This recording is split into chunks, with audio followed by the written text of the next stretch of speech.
पक्ष आएगा उसके पहले तुमसे बात करेंगे कि तुमने पितृ पक्ष में जो मांगा था बाबा ने तुमको दिया कि नहीं दिया।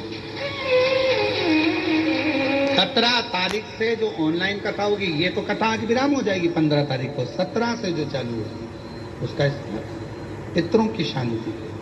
घर में रहकर ऑनलाइन उसको श्रवण,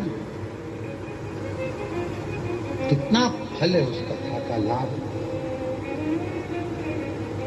और यदि आप लोग अपने पूर्वजों का फोटो रखकर कथा सुन रहे हो तो एक नंबर हम आपको वहां पर देंगे, उस नंबर पे आप अपने फोटो भी डालना, हम उसको टीवी पे भी दिखा देंगे कि आप लोग कथा तो सुन रहे हो।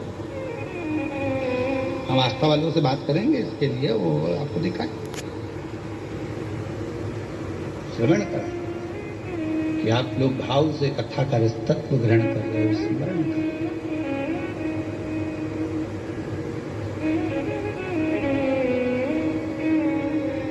और शंभु शरणे मांगू घड़ी रे, दुख काटू दया करी